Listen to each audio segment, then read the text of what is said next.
واسألهم عن القرية التي كانت حاضرة البحر يعدون في السبت إذ تأتيهم حيتانهم يوم سبتهم يوم سبتهم شرعا ويوم لا يسبتون لا تأتيهم كذلك نبلوهم بما كانوا يفسقون. وإذ قالت أمة منهم لم تعظنا قوما الله مهلكهم أو معذبهم عذابا شديدا قالوا معذرة إلى ربكم لعلهم يتقون. فلما نسوا ما ذكروا به أنجينا الذين ينهون عن السوء وأخذنا الذين ظلموا بعذاب بئيس بما كانوا يفسقون. فلما عتوا عما نهوا عنه قلنا لهم كونوا قردة خاسئين. صدق الله العظيم.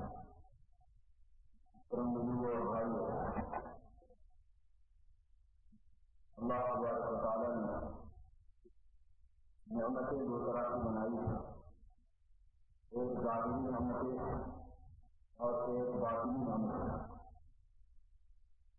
مادی نعمتیں اور روحانی نعمتیں. اور تعالیٰ نے مصیبتیں بھی دو طرح کی بنائی ہیں، ایک ظاہری مصیبتیں اور ایک باطنی اور روحانی مصیبتیں. جو ظاہری نعمت ہے باطنی نعمت اس سے کہیں زیادہ ہے. ظاہری نعمت ہے انسان کو زندگی ملی، انسان کو کھانا ملا، انسان کو پانی ملا، انسان کو کپڑا میسر ہوتا ہے، سردی گرمی سے بچنے کے لیے مکان فراہم ہوتا ہے، حمل و نقل کی سہولت کے واسطے گاڑیاں اور ذرائع ابلاغ میسر ہوتے ہیں. یہ شمار نعمتیں اللہ پاک کی ہیں. اور باطنی نعمتیں ایک آدمی کو اللہ کی معرفت حاصل ہوتی ہے، اللہ کا تعلق ملتا ہے، اللہ کا خوف حاصل ہوتا ہے، اللہ کی محبت حاصل ہوتی ہے، اسلام کی اور ایمان کی دولت میسر ہے، اللہ کی اطاعت اور حضور اکرم صلی اللہ علیہ وسلم کی سنتوں کی اتباع سے اس کو توفیق ہوتی ہے. جو باطنی نعمتیں ہیں، جو باطنی نعمتیں ہیں وہ زیادہ بڑے درجے کی ہیں، بلکہ بہت ہی زیادہ بڑے درجے کی ہیں ظاہری نعمتوں کے مقابلے میں. اسی طرح مصیبت ظاہری ہے، کھانے کی تنگی، پہننے کی تنگی، رہنے کی تنگی، لوگوں میں کوئی عزت نہیں ہے، دشواریاں پیش آتی ہیں، کوئی کام آسانی سے ہوتا نہیں، اس واسطے کہ کوئی جانتا نہیں، کوئی پہچانتا نہیں، بیماریاں لگی ہوئی ہیں، مقدموں میں آدمی پھنسا ہوا ہے، سردی گرمی سے بچاؤ کے لیے کوئی اچھا نبی نہیں ہے، دشمن زیادہ ہو گئے ہیں، حافظین کے اثر کا شکار ہو گیا آدمی. یہ ظاہری مصیبتیں ہیں. اور باطنی مصیبت یہ ہے کہ آدمی ایمان سے محروم ہے، دین سے محروم ہے، طاعات سے محروم ہے، فرائض اور واجبات سے محروم ہے، سنتوں سے محروم ہے. یہ باطنی مصیبتیں ہیں. جو باطنی مصیبتیں ہیں وہ ظاہری مصیبتوں سے ہزاروں گنا زیادہ بڑے درجے کی، لاکھوں گنا زیادہ بڑے درجے کی. اس سے اگر کسی کو ظاہری نعمت ملے اور باطنی نہ ملے تو اس کو گویا کچھ نہیں ملے. فرعون کو ظاہری نعمت سب کچھ ملی تھی، یہ باطنی نہیں ملی. ہارون کو ظاہری نعمت ملی تھی، یہ باطنی نہیں ملی. اگر کوئی آدمی ظاہری مصیبتوں سے بچ جائے اور باطنی مصیبتوں سے نہ بچے تو وہ کوئی مصیبت سے نہیں بچا، بلکہ وہ بچ گیا. اس کو میں آتا ہے کہ دنیا میں جو سب سے زیادہ مصیبت زدہ رہا ہوگا جنتی، اور آخر میں جنت کا فیصلہ اس کے لیے کیا جائے گا. جنت کے سامنے ایک نہر ہے جس میں جہنم سے نکالے ہوئے لوگوں کو غوطہ دے کے صاف کیا جائے گا، پھر اس کے بعد ان کو جنت میں پہنچایا جائے گا. جب اس نہر میں ایک غوطہ دیا جائے گا اس جنتی کو جس کو جنت میں داخل کرنے کا فیصلہ کیا گیا ہے، اس کے بعد اس کو پوچھا جائے گا کہ دنیا پورے سے مصیبت دیتی اس سے پہلے کہ جو مصیبت پہنچی تھی وہ یاد ہے؟ وہ کہے گا خدا کی قسم مصیبت کیا ہوتی ہے مجھے نہیں معلوم. ایک غوطے میں پوری مصیبتیں چھوٹ جائے. اور جو آپ کی دنیا میں بڑی سے بڑی نعمتیں اور آئے کی زندگی میں رہ چکا ہے، اس کے لیے اگر جہنم کا فیصلہ ہوگا تو جہنم کے سامنے اس کو گزارا جائے گا اور اس کے بعد میں اس سے پوچھا جائے گا کہ تم نے جو نعمتیں خدا کی استعمال کی ہیں وہ تجھے یاد ہے؟ وہ کہے گا کہ خدا کا پتہ نعمت کیا ہوتی ہے مجھے نہیں معلوم. ایک جھٹکے میں دنیا کی ساری مصیبتیں بھول جائے گا نعمت کے ایک غوطے میں، اور مصیبت کے ایک غوطے میں دنیا کی ساری نعمتیں آدمی بھول جائے گا. ظاہری نعمت کے مقابلے میں باطنی نعمت اہم ہے دوستوں، اور ظاہری مصیبت کے مقابلے میں باطنی مصیبت اہم ہے. تعالیٰ شانہ نے اپنی سزا اور عذاب کی شکلیں بیان فرمائی قرآن پاک میں بہت. جب ہم کسی سے ناراض ہوتے ہیں تو جاتے ہیں، کیسے پکڑتے ہیں، کیسے ہمارا انتظام ہے.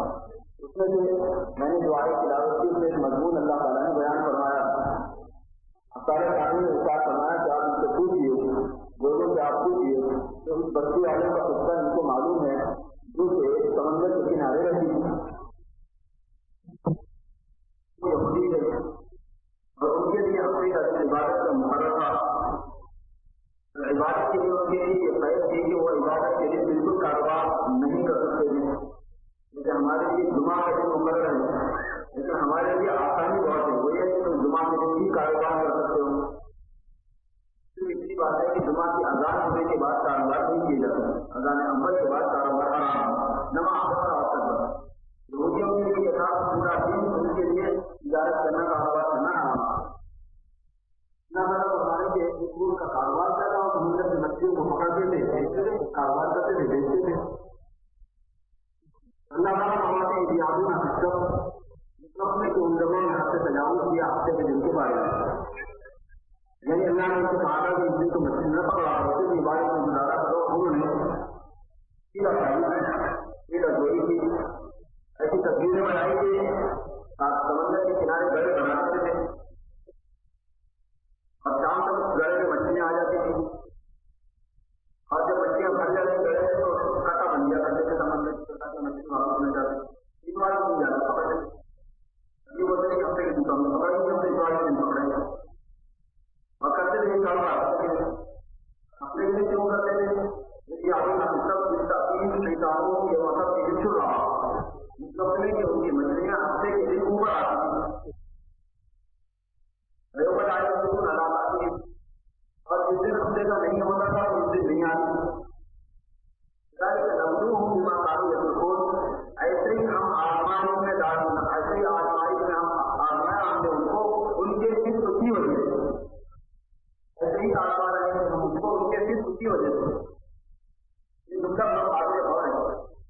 تو یہ ہے کہ ہفتے کے دن ان کو مچھلیوں کے پکڑنے کی گمان آتی ہے، اور ہفتے کے دن مچھلیاں اوپر آ جاتی ہیں، بڑی بڑی مچھلیاں اوپر چلتی نظر آتی ہیں، کاروبار آتی ہے. اس کے لوگوں میں پانی آ جاتا ہے، انہیں پانی آ جانے کی وجہ سے برداشت نہیں ہو سکتا تھا. کیسے ہو گیا ہفتے کے دن بھی آتی ہے تو دوسرے دن میں بھی آتی ہے، اور آدمی کو گل پکڑنے میں دوسرے دن نہیں آتی.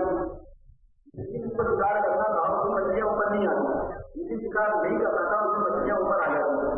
تو مچھلیوں کے اوپر آنے سے ان کی قوتیں برداشت ختم ہو جاتی ہے، پھر کی وجہ سے لالچ کی وجہ سے رات بڑھ جاتی تھی اور وہ مچھلیوں کو پکڑنے لگ جاتے تھے اور رات کو خود ہو جاتے. اللہ تعالیٰ یہ فرما رہے ہیں یہ جو ہم نے ان کے ساتھ برتاؤ کیا ایسا نہیں کر سکتے تھے. اللہ تعالیٰ کیونکہ اپنی عبادت کا ہے، عبادت کے لیے مچھلیاں پکڑنا انہیں منع ہے. اگر وہ پکڑنا بھی چاہیں تو نہ ملتے. یہ زیادہ صورت کیسی بھی اچھی تھی، ایک صورت یہ تھی کہ مچھلیاں جنوں کو پکڑنا نہیں ہے نہ پکڑ، اگر کوئی غلطی سے پکڑنے کو بھی جائے تو نہ ملے. یہ صورت ہوگی دوسری ہوگی. یہاں یہ صورت ہوئی تھی کہ جس دن کو نہیں پکڑنا تھا اس دن ہی اوپر آ رہی تھی مچھلیاں، ان سے برداشت نہیں ہو رہا تھا. اور وہ اپنے ان کے سابقہ گناہوں کی وجہ سے اللہ تعالیٰ بتا رہے ہیں کہ ہم نے یہ نعوذ باللہ مسلم. وہ کیا چیز ہے؟ اس میں قابل غور پہلی یہ ہے کہ ان کے گناہوں کے بعد میں اللہ تعالیٰ نے ان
کرنے کا مطلب کیا ہے؟